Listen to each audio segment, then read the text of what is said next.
السلام عليكم. تعالوا كده ان شاء الله النهارده نعرض لحضراتكم جزء من النوتيان الرومي للبيع.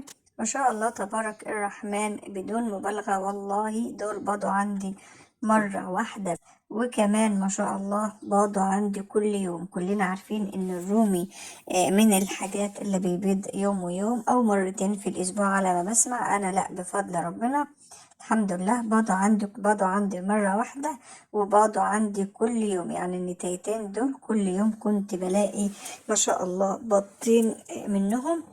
سبب البيع طبعا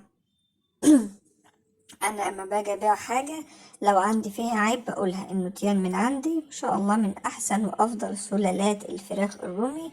ببيعهم في الوقت الحالي، لانه طبعا دخلة عيد، وكلنا بنبقى عارفين ان دخلة العيد بتبقى محتاجة يعني مصاريف وحاجات زي كده. لكن هما بأمانة ربنا يبارك للي هيكون له النصيب فيهم. أصول طيبة والوان جذابة، شكلها جميل جدا، مش الوان سودة ولا الوان برونزي اللي معتاد عليها.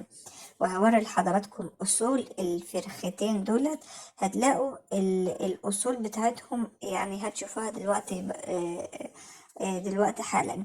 اهم حاجة عند اللي ياخد الفراخ دي مني يأكلها رز شعير صافي. يحط لهم رز شعير صافي، ويحط لهم في طبق كده لوحدهم شوية جيرة على شوية صدف، واحط فيهم طوبة، عشان احنا عارفين دايما الفراخ بتبقى تحب دايما تنكش نفسها وكده في اي نوع من انواع الحاجات ديت. فحط طوبة وحط في قلب طبق شوية صدف وشوية جير، ويحط لهم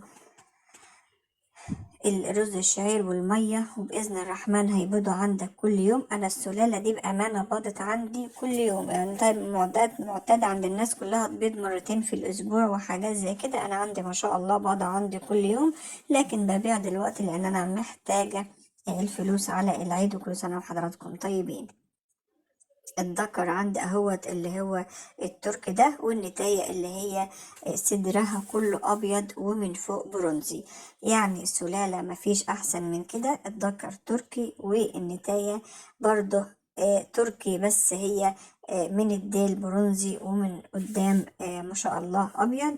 سلالة كويسة جدا. الانتاج بتاعهم بيكون بجد حاجة تفرح القلب، والناس اللي خدت مني كتاكيت يعني تعرف الموضوع ده كويس. ما شاء الله ربنا يبارك ان شاء الله لصاحب النصيب. انتاج عالي جدا بامانه. باض عندي باض كل يوم. لو اثر يبقى المشكله عندك انت. باض عندي كل يوم ما شاء الله لسه صغيرين في السن، وده طبعا حاجه تميز اي حاجه حد عاوز يشتريها. الذكر تركي، والنتايه برضو تركي على برونزي، اللي هي النتاية اللي صدرها كله أبيض والظهر بتاعها برونزي. ما شاء الله هيدي للي هياخدهم إنتاج عالي جدا، وكمان ألوان مميزة وكويسة. يعني حاجة في منتهى الجمال، لون وحاجة كويسة. ربنا يبارك إن شاء الله لصاحب النصيب.